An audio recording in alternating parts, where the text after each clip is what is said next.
तो last episode के and पे हमने देखा था कि हाल मास्टर हमारे गोरमा की तारीफें कर रहे होते हैं और साथ उसे कह रहे होता है कि तुम यहाँ पर बहुत ही खास विजन रखते हो जो कि एक लीडर के पास ही होती है। तो इसी के साथ ही हमारा सोल भी जो होता है उनसे पूछता है कि मैं यहाँ पर हमेशा से इस बैटल से दूर रहना चाहता था क्योंकि मुझे यहाँ पर पावर स्ट्रगल में हिस्सा नहीं लेना चाहता था। मुझे लगता है कि मैं इन सभी से ज़्यादा स्ट्रॉन्ग नहीं हूँ बल्कि मैं इनसे ज़्यादा कमज़ोर हूँ। तो आप मुझे ये बताएं कि आप सोल्वी के बारे में क्या सोचते हैं। आपको क्या लगता है कि सोल्वी के पास कौन सी ऐसी पावर्स है जिसकी वजह से मुझे लगता है कि मैं भी यहाँ पर इस पावर स्ट्रगल का हिस्सा बन सकता हूँ। तो हाल मास्टर उसकी बात सुनने के बाद से कहता है कि इस लड़के को देखने के बाद, इसकी कलेक्टिव ट्रेनिंग रिपोर्ट देखने के बाद और इसकी करंट सिचुएशन जहां पर जो सालमा से फाइट कर रहा है, मुझे लगता है कि ये एक्सट्रीम डीमन लेवल तक पहुंच चुका है और मुझे लगता है कि ये यहाँ पर डिमोनिक आर्ट्स को पूरी तरह से मास्टर कर सकता है। हो सकता है कि यहाँ पर एंट्री लेवल से भी एक स्टेप आगे चला गया हो, ये एक्सट्रीम डीमन राम से भी आगे निकलने वाला है। बहुत ही जल्दी ये ट्रांसेंडेंट डीमन राम में कदम रख सकता है। इस लड़के को देखकर मुझे पता चल रहा है कि जैसे कि यह लड़का अपने आसपास की नेचर की पावर को ड्रा कर रहा है, ये आसपास की नेचर की पावर को यूज करना सीख चुका है और मुझे लगता है कि बहुत ही जल्दी ये लड़का जो है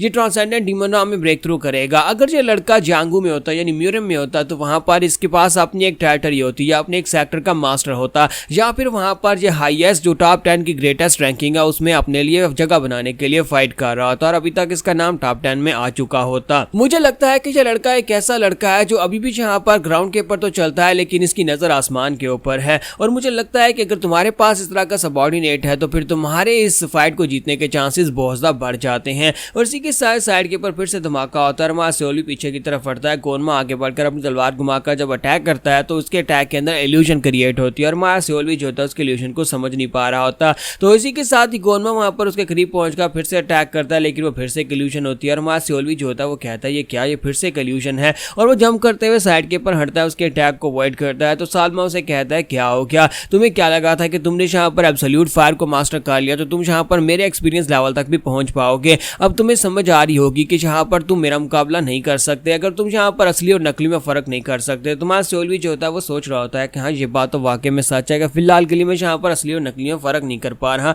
मुझे समझ नहीं आ रही कि मुझे यहाँ पर शैडो क्यों दिखाई देते हैं और वो इल्यूशन के शैडोज होते हैं जबकि ओरिजिनल अटैक कहीं और से हो रहा होता है। फिर साथ ही हमारा सोल भी से कहता है कहीं ऐसा तो नहीं है कि ये इसकी फाइटिंग स्पिरिट है, क्योंकि अगर देखा जाए तो मेरे पास भी यहाँ पर की पावर काफी ज्यादा है और साथ ही यहाँ पर मेरे पास भी एनर्जी है, उसके पास भी एनर्जी और की पावर काफी ज्यादा है लेकिन उसके पास बैटल स्पिरिट है। उसका किलिंग इंटेंट और उसकी बैटल स्पिरिट जो उसने काफी अरसे तक फाइट करने के बाद हासिल की क्योंकि वो जहाँ पर फाइट करके इस जगह तक पहुंचा, इस लेवल तक पहुंचा है। इसी वजह से उसकी फाइटिंग स्पिरिट उसको ये वाला मौका देती है कि वो इस तरह के इल्यूजन क्रिएट कर सके। उसका एक्सपीरियंस उसे यहाँ पर इल्यूजन क्रिएट करने की वजह दे रहा है लेकिन मैं यहाँ पर उसके इल्यूजन को साफ देख पा रहा हूँ। इसका मतलब यह है कि मुझे यहाँ पर उसके इल्यूजन को अवॉइड करने में दिक्कत नहीं होनी चाहिए। तो इस बार जैसे वहां पर वो आगे बढ़कर अपनी तलवार घुमाकर अटैक करता है तो हमारा सोल भी बड़ी आसानी के साथ उसके इल्यूजन को अवॉइड करता है, वहीं पर से पीछे की तरफ घूमकर अपनी तलवार के साथ उसकी गर्दन काटने लगता है। जैसे वहां सोल भी उसकी गर्दन के ऊपर अटैक करता है तो सालमा वहीं पर से अपनी गर्दन को नीचे की तरफ झुकाता है और अपने शोल्डर ब्लेड के साथ उसकी जो तलवार होती है उसको ब्लॉक कर लेता है। तो हमारा सोल भी कहता है कि ये क्या, इसने तो ब्लॉक कर लिया और सालमा आगे से हंस रहा होता है, कहता है कि लड़के तुम जहां पर मेरे जाल में फंस चुके हो,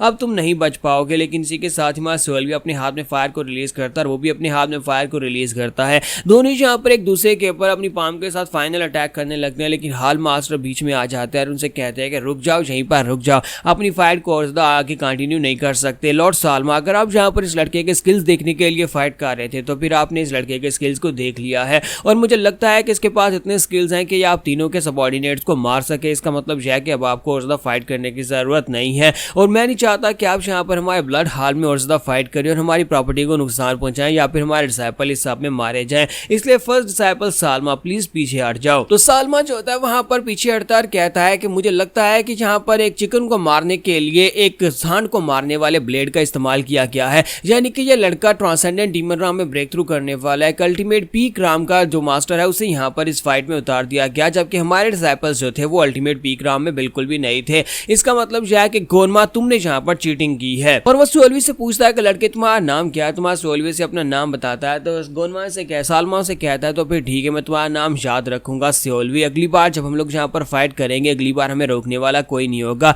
और अगली बार हम लोग अपने स्कोर्स को पूरी तरह से सेटल करेंगे। और साथ सालमा जो होता है वहां पर से चल पड़ता है। तो सालमे के चले जाने के बाद अब माहू आके बढ़ता है, ताली बजाते हुए उसे कहता है कि गोरमा देखो तो यहाँ पर तुम्हारा सबऑर्डिनेट कितना ज्यादा इनक्रेडिबल है, लेकिन तुम्हें नहीं लगता कि तुम्हें अपने ट्रम्प कार्ड को छुपा कर रखना चाहिए था और तुमने अपना ट्रम्प कार्ड सभी के सामने रख दिया। तो माहू भी चला जाता है और इसी के साथ रियोशी आगे बढ़ती है और उसे कहती है कि सीरियसली मुझे समझ नहीं आ रही कि तुमने एक्सट्रीम डीमन राम का मास्टर कहां से अचीव कर लिया, और जो बंदा तो बहुत ज्यादा पावरफुल है, लेकिन इसके बावजूद जैसा कि यहाँ पर माहू ने कहा कि तुम्हें यहाँ पर अपने इस ट्रम्प कार्ड को छुपा कर रखना चाहिए था, हमारे सामने नहीं लाना चाहिए था। अब हमारे सीनियर ब्रदर्स की नज़र तुम्हारे ऊपर ही रहने वाली है, अब तुम्हें उनसे बहुत ज़्यादा टेंशन मिलने वाली है, क्योंकि उन्हें पता है कि तुम्हारे पास एक पावरफुल सबॉर्डिनेट है और वो हर हाल में तुम्हें हराने की पूरी कोशिश करेंगे।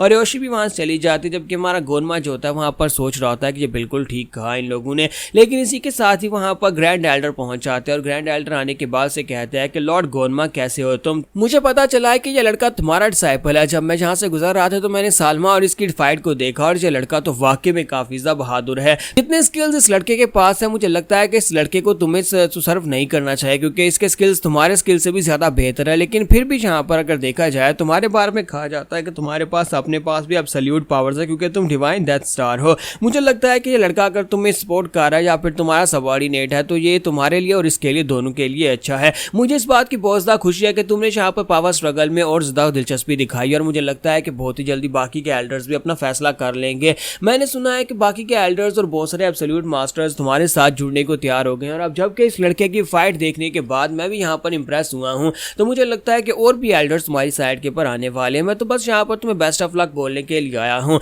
बहुत ही जल्दी तुम्हारा पलड़ा भी काफी ज्यादा भारी होने वाला है, लेकिन उसके साथ साथ बाकी डिसाइपल्स की नजरें भी तुम्हारे ऊपर होंगी। इसका मतलब यह है कि अब तुम्हें यहाँ पर और भी ज्यादा संभल कर रहना होगा। तुम्हें अपने सीनियर ब्रदर्स को इस तरह से गुस्सा नहीं दिलाना चाहिए, इतना ज्यादा नहीं कि वो आगे बढ़कर तुम्हारे ऊपर तुम्हें अपना टारगेट बना लें, सभी लोग मिलकर तुम्हारे खिलाफ कोई महाज खोल दें। इसी के साथ ही ग्रैंड एल्डर वहां से पीछे मुड़ जाते हैं और उसे कहते हैं कि बच्चे अब यहाँ पर तुम्हें खुद ही सब कुछ संभालना होगा। लेकिन मुझे इस बात की बहुत ज्यादा खुशी है कि जोरमा के डिसाइपल्स में से कम कोई एक तो है जो इतना ज्यादा पावरफुल और इतना ज्यादा समझदार है। तुम बहुत ही अच्छा कर रहे हो। तो इसी के साथ ग्रैंड एल्डर चले जाते हैं और सियोल्वी और गोनमा जो होते हैं वो दोनों वहां पर इस बात से खुश होते हैं कि ग्रैंड एल्डर भी उनकी तारीफ करके गए हैं। तो उनके चले जाने के बाद हमारा गोरमा सियोल्वी से कहता है कि सियोल्वी मेरे बच्चे, तुमने बहुत ही अच्छा काम किया, मैंने ऐसा सोचा भी नहीं था कि तुम यहाँ पर ये सब कुछ कर सकते हो। तुम्हारा सियोल्वी से कहता है कि आपका बहुत बहुत शुक्रिया, लेकिन देखा जाए तो भी मैं सालमा से फाइट करने के लायक नहीं बना, क्योंकि उसका एक्सपीरियंस और उसका स्टैमिना मुझसे बहुत ज्यादा है। तो गोनमा उसे कहता है कि तुम्हें अब यहाँ पर और कुछ भी करने की जरूरत नहीं है, बल्कि अब मुझे भी यहाँ पर ज्यादा तुम्हारे ऊपर ध्यान देने की जरूरत है।